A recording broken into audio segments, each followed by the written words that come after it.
buenas noches. Un programa diferente, un programa, una especie de homenaje y una especie de explicación, porque les voy a decir lo que le contesté a una dirigente política cordobesa en las redes sociales, cuando puso una foto de Francisco con Milagro Sala, juzgando la conducta de Francisco.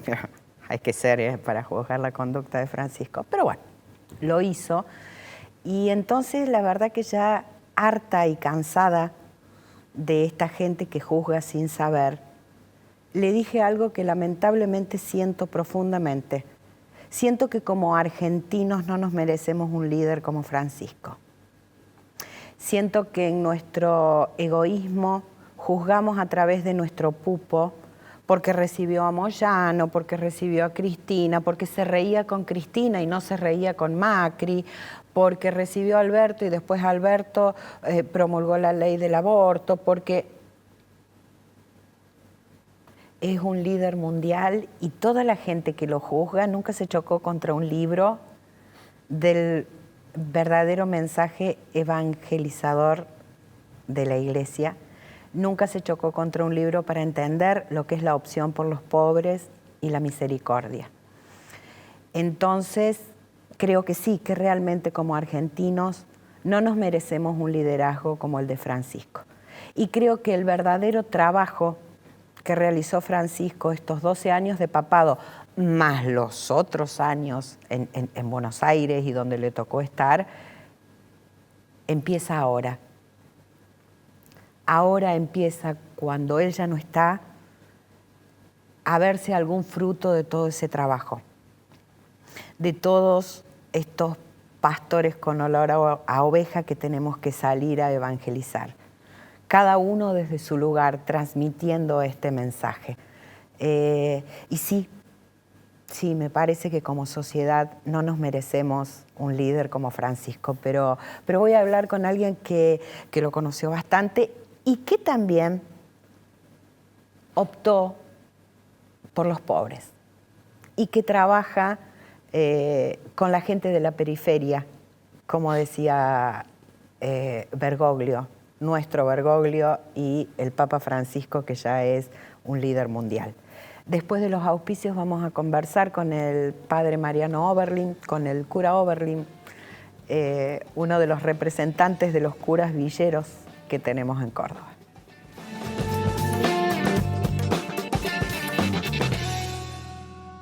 Buenas noches, Mariano, gracias por estar acá. Al contrario, gracias por la invitación. No, por favor, sabes que siempre es un placer. ¿Qué sentiste con la noticia, Mariano? Y lo primero, mucha tristeza. Además con una sorpresa grande, porque me llamaron de un medio a las 6 menos cuarto. Fue justo el lunes, después de Pascua, así que había tenido una semana corridita. El día del ángel. Iba a tratar de dormir un poquito más ese día, y entonces no me había levantado temprano y me llamaron y me dice, padre, ¿podemos poner en contacto? Sí, le digo. Me dice, es para que nos diga qué piensa sobre la muerte de Francisco. ¿Cómo? Le dijo, no vi, me enteré. Claro. Así con la cabeza a bomba. Así que la verdad que una sorpresa tristísima, la verdad que me conmocionó mucho en el momento. Ni sé lo que dije en la entrevista, pero la verdad que estaba muy conmovido. Sí, por supuesto. Y bueno, y como un sentimiento de orfandad, ¿no? Porque por ahí yo creo que muchísima gente en la iglesia ha sentido lo mismo, quizá algunos no, pero creo que mucha gente ha sentido eso. Y creo que especialmente, y esto puede sonar quizá, no sé, bueno, como suene, pero digo, los que estamos trabajando en lugares más humildes, que no siempre es un trabajo. No siempre han sido escuchados también por la institución. Sí, o incluso a veces mal visto, como, che, bueno, pero si te meten en eso, ten cuidado, porque no sé qué, porque no sé cuánto, y che, digo, es una vocación que el Señor te regala. Claro. Bueno, creo que a ver, que eso, el cura Vasco Irazábal ha sido muy juzgado por muchos actores de la iglesia. Entonces, para los que trabajamos en lugares más humildes, a veces como que siempre... A mí una vez un cura me mandó a decir con mi hermana, decirle a tu hermano que se acuerde que es cura, ¿viste? Y yo digo, claro, yo soy cura, o sea, y lo que hago lo hago como cura, claro, que tiene una impronta social un poco más fuerte, porque la gente tiene otro tipo de necesidades también, pero lo hago como cura, lo hago en nombre de Jesús, digo. Entonces, digo... Con Francisco se sintieron contenidos. Exactamente. Entonces, yo creo que Francisco ha abrazado a toda la humanidad, pero creo que especialmente ha abrazado a los pobres y bueno, los que intentamos trabajar en estos lugares, me parece que también nos hemos sentido abrazados y nos hemos sentido como huérfanos con esto, ¿no? Mira, esta mañana escuchaba un análisis que hacía una persona, no llegué a escuchar quién era porque me subí al auto y estaba en la radio y bueno, y después me quedé a propósito para terminar de escuchar la nota, que decía que Francisco tuvo la capacidad de volver a las fuentes y desde algún lugar darle un toque de modernidad a ese mensaje y modernizar, acercar más a la institución. Por eso también, y claro, para lograr eso tuvo que romper muchas cosas. Seamos conscientes que Francisco fue contra el Opus Dei, contra el manejo inescrupuloso y corrupto del Banco del Vaticano, contra los que hacían negocios con las propiedades del Vaticano, que tiene propiedades en todo el mundo. Por supuesto, como él decía, tengo la inmobiliaria más grande del mundo. Bueno, ¿cómo la manejo para que no se produzca este desfalco? Entonces, fue contra intereses muy fuertes, por eso siempre él pedía, recen por mí, porque era absolutamente consciente, hasta en la misma historia del Vaticano está esto, que hay papas que hasta el día de hoy se duda si no han sido asesinados cuando quisieron romper esas estructuras de poder. Y romper con 2000 años de historia y de costumbres y de corrupción y de abusos psicológicos, abusos sexuales, y sacarlos a la luz y pedir perdón y decir, sí, esto sucedió, esto hay que juzgarlo, esto no puede volver a pasar. Es como un cimbronazo que por supuesto que en 12 años no se puede contra 2000 años de oscurantismo que hubo con respecto a todos esos temas. Y de repente ahora mucha gente se está dando cuenta de lo que fue capaz de hacer. Sí, sí. Vos decías algo de la tradición, de volver a la fuente. Digo, por ahí hay ciertos sectores conservadores de la Iglesia que lo acusan de haber roto con la tradición, porque creen que la tradición empezó hace 500 años con el Concilio de Trento. En realidad la tradición más genuina del cristianismo, del catolicismo, de cualquier cristianismo, es el Evangelio de Jesús. Entonces sí, digo, señor. Y Francisco nos invitó a volver a la fuente de la tradición más genuina, que es la del Evangelio. La palabra. La Iglesia tenía un montón de luces en un montón de cosas, digo, hoy en un montón de países del mundo muy pobres, y desde hace, diría que de toda la historia de la Iglesia, ha habido gente trabajando en América Latina, los jesuitas, quizás haya cosas que se pueden criticar, pero digo, también con un servicio, especialmente a los excluidos, los más pobres, a los que otros despreciaban o maltrataban. Ha tenido muchas luces y ha tenido muchas sombras también, y como decís vos, Francisco se animó a pedir perdón por eso, a ponerla sobre el tapete, a decir, che, no hay que tener vergüenza de esto. Y esta frase de recen por mí, me parece que se entronca un poco también en esa misma actitud, porque una frase trillada que por ahí se la ha repetido mucho, parece que no dijera nada. Dice un montón. Desde dentro de la Iglesia es muy fuerte, ¿no? Que puede sonar paradójico porque de alguna manera fue como una complementación del gesto que tuvo Benedicto XVI de renunciar al papado, ¿no? Sí. Que entre otras cosas fue porque él mismo dijo, ya estoy grande para estas batallas, no puedo, las tiene que dar otro, esta no la puedo pelear. Más allá de que ha sido muy conservador en términos religiosos, creo que tuvo una mirada bastante interesante respecto a las cuestiones. Empezó a escarbar algunas cosas que otros papas no se animaron. Fue el que empezó, digamos, con el tema de empezar a castigar a los pedófilos, no pudo hacer gran cosa, pero abrió una puertita. El hecho de que haya renunciado, fíjate, en la Iglesia la figura del Papa suele ser como un semidios, ¿no? Es decir, alguien que tiene comunicación directa con Dios, que todo lo sabe, que todo lo puede, que es perfecto. Que renuncia a una forma de decir, che, yo no soy Dios, digamos. O sea, si ya no puedo, por más inspiración. En algún lugar es mostrar la vulnerabilidad y la humanidad. Y que el Papa Francisco diga en el balcón, en el discurso inaugural de su pontificado, yo necesito del pueblo, recen por mí, es una forma también de bajarse de ese pedestal y decir, soy uno más del pueblo con una misión especial que el Señor me ha confiado, pero que también soy frágil, que también necesito caminar juntos. Y soy humano como ustedes. Estoy en este lugar ahora, pero soy tan humano como ustedes. Yo creo que hasta los gestos más sencillos han sido muy reveladores y te diría que revolucionarios en algún sentido. Sí, sí, desde algún lugar sí. ¿Ustedes se sintieron siempre muy contenidos por Francisco? Sí, a ver, contenidos por su mensaje. Yo lo vi una sola vez, en realidad lo había visto cuando era Bergoglio, digamos. Sí, yo lo conocí cuando era Bergoglio también. Pero lo vi 2 o 3 veces, lo saludé nada más en algún congreso misionero, cosas así. Y después lo vi una vez en Roma porque me invitaron de Cedronar y estuvimos en un corralito en el que le dicen así, estos lugares que se arman, en una audiencia pública. Después pudimos pasar a saludarlo los que habíamos ido de a uno, entonces lo saludé personalmente, con una foto dándole un abrazo, pero fueron 2 minutos, todo el contacto que tenía yo con él. No he tenido la suerte ni de tener correspondencia, ni llamada, ni nada, ni de haber ido y estar tomando mate con él allá. Hay otros que han podido hacer y la verdad que me hubiera encantado, pero bueno, no tuve esa suerte. Pero sí contenido desde su mensaje, de su doctrina, de todo lo que ha hecho, las modificaciones que ha ido haciendo en la iglesia. Muchas. La verdad que son para mí por lo menos una caricia al alma, ¿no? Claro, además, bueno, tu trabajo, Mariano, dentro de estos grupos tan vulnerables, que constantemente estás tratando de acercar la palabra y de hablar de la misericordia y de hablar del perdón y de la inclusión y de la participación, bueno, más desde algún lugar tiene una coherencia absoluta con el mensaje de este Papa, con el mensaje de Francisco, porque Francisco se animó a él lavarle los pies, pero no a los sacerdotes, a los presos. Y pidió que este año le laven los pies a los jubilados en Argentina.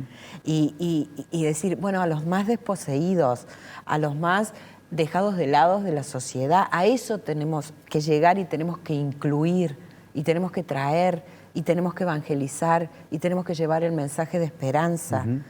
Y eso, digo, particularmente en el Papa, que es el representante de Cristo y de la Iglesia, más allá de las connotaciones políticas que pueda tener cada gesto o las palabras que haya tenido, más allá de que él haya tenido más afinidad con un partido o con otro dentro de Argentina, que la verdad que a mí no me consta, pero podría haber sido, más allá de cualquier connotación, todo lo que ha hecho lo ha hecho en nombre de Jesús y de su evangelio, ¿no? Cuando ha lavado los pies a los presos, cuando ha dicho, la política antimigratoria no es cristiana, no lo ha dicho, o sea, tiene connotaciones políticas y algunos se sentirá tocado por eso, pero no lo ha dicho caprichosamente, es lo que nos pide Jesús en el Evangelio. Jesús dice que cuando venga al final de los tiempos, fíjate, a veces uno, desde una mirada muy ingenua como cristiano, dice, bueno, ¿qué nos va a preguntar Dios cuando lleguemos al cielo? ¿No? ¿Cuáles van a ser las preguntas del examen para ver si pasamos, para saber si aprobamos o no. Jesús lo adelantó, dijo, cuando venga el Hijo del Hombre al final de los tiempos, reunirá a todas las naciones y separará uno de un lado y otro de otro. Cuando habla de naciones está hablando incluso de pueblos paganos, que no lo conocieron, que no fueron a misa, que no están bautizados y nada, ¿no? Separar uno de otro y dirá a uno, vengan, bendito de mi Padre, porque tuve hambre y me dieron de comer, tuve sed y me dieron de beber, estuve enfermo, visitar, estuve preso, me fueron a ver, fui forastero, me alojaron, estuve desnudo y me vistieron. La gente le va a decir, pero ¿cuándo te vimos así si ni siquiera te conocíamos? Y va a decir, todo lo que hicieron con el más pequeño de mis hermanos, conmigo lo hicieron. O sea, no solo nos invita a hacerlo con nuestros hermanos, sino que además él ha querido identificarse con eso. ¿Cómo el Papa, el representante de Cristo, no va a defender a los migrantes? Además, ¿cómo no va a defender a los pobres? ¿Cómo no va a defender a los hambrientos, a los excluidos, a los presos, si él lo quiso Jesús? Sí, además, él también hasta desde la humildad de...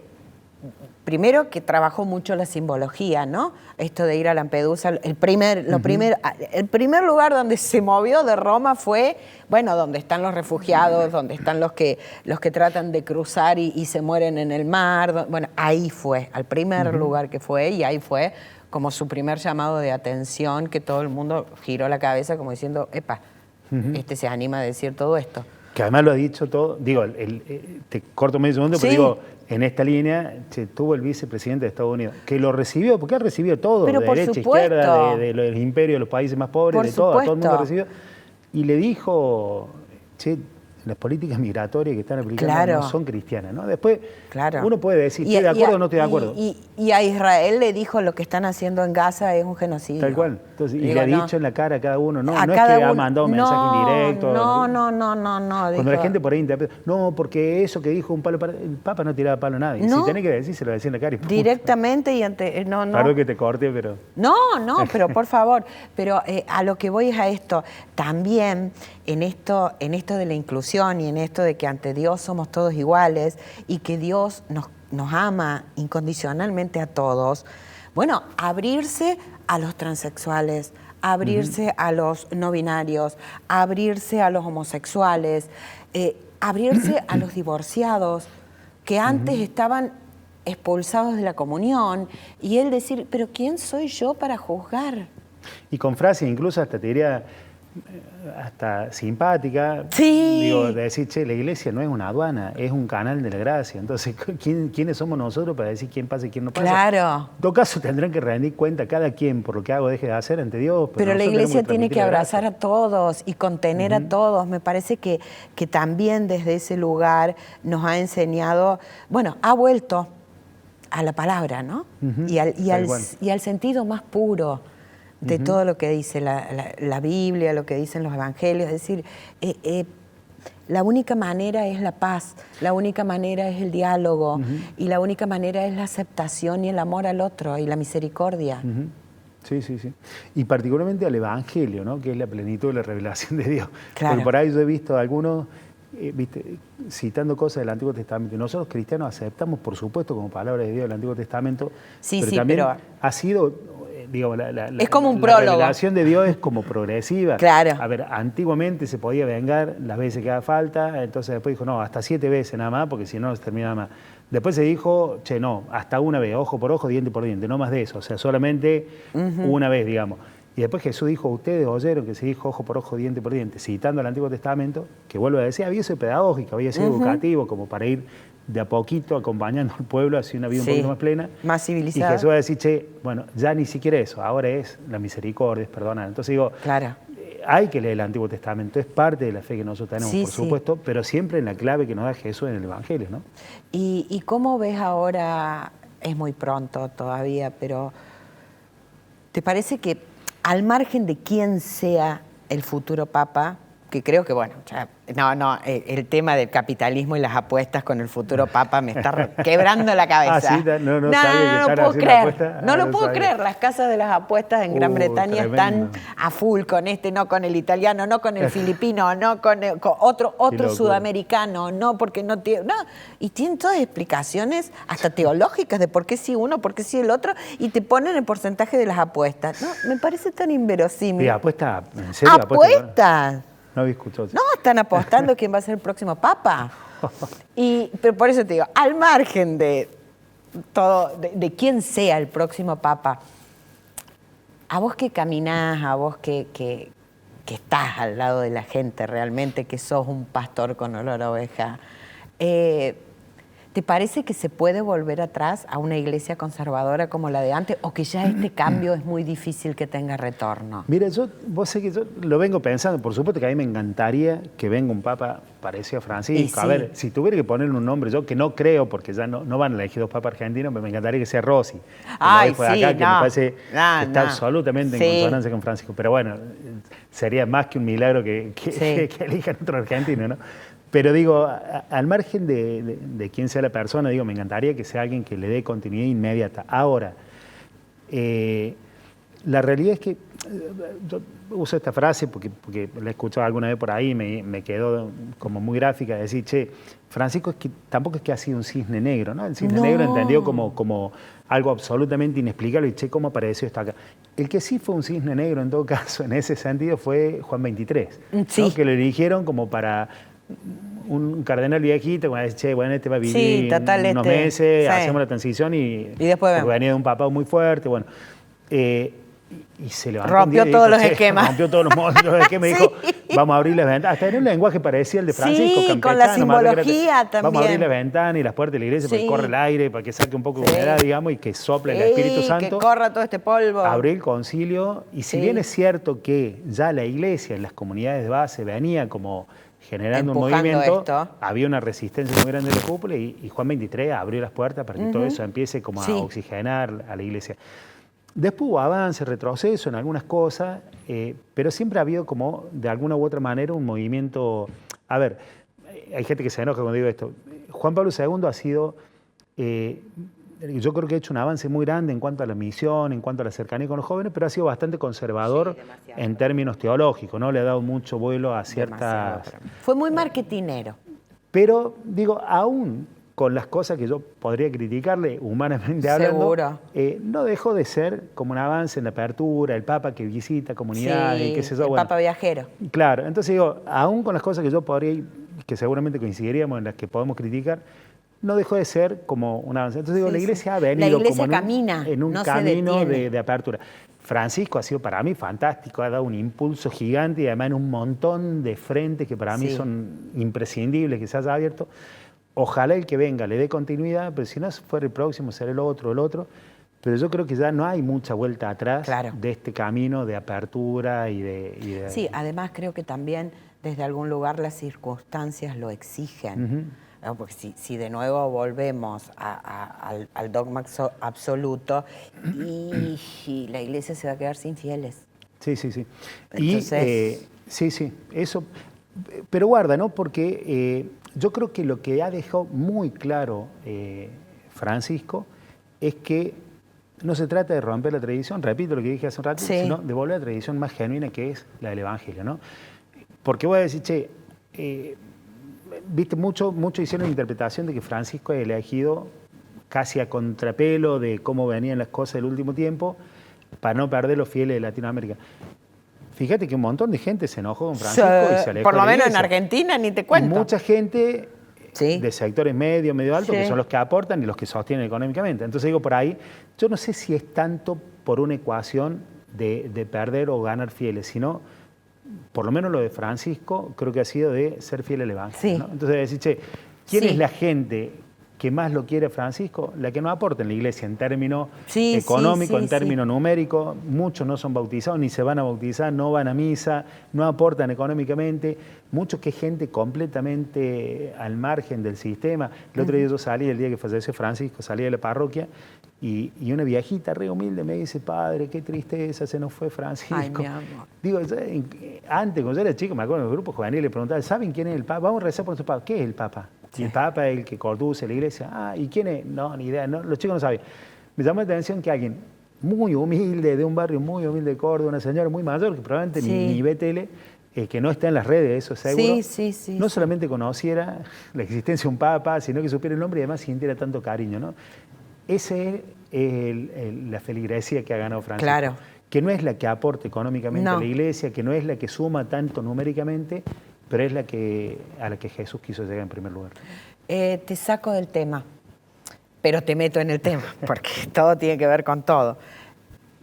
¿Cómo está hoy tu trabajo? Tenemos un minuto y no quiero dejar de hablar de eso porque bueno, me parece muy importante lo que vos estás haciendo en la ciudad de Córdoba y en los barrios marginales y en tu zona, porque provocas un cambio y una posibilidad de una alternativa. ¿Cómo está eso en una situación tan crítica como la que está hoy, tanto la municipalidad como la provincia, como la Argentina toda? Porque yo no creo en esos números, o sí creo, pero bueno, creo que son producto de determinados sectores poderosos que no llegan al ciudadano común o a la gente de a pie, y menos todavía a los más vulnerables. Entonces, ¿cómo está tu trabajo? ¿Cómo ves a la gente? ¿Cómo alcanzan los medios? ¿Tenés algún teléfono para que se comuniquen o algún CBU para que la gente pueda colaborar? Bueno, mi teléfono es 3516-871804, así que si alguien quiere llamar, con todo gusto. Venimos trabajando un poco como antes, digamos, por ahora tenemos los mismos acuerdos que tenemos con el Estado, ojalá que no se caigan, ojalá que la partida de Francisco no habilite a ciertos Claro. a ciertos movimientos. Claro, viste, qué es eso. Pero bueno, hacemos hasta donde podemos y ojalá que lo podamos seguir haciendo.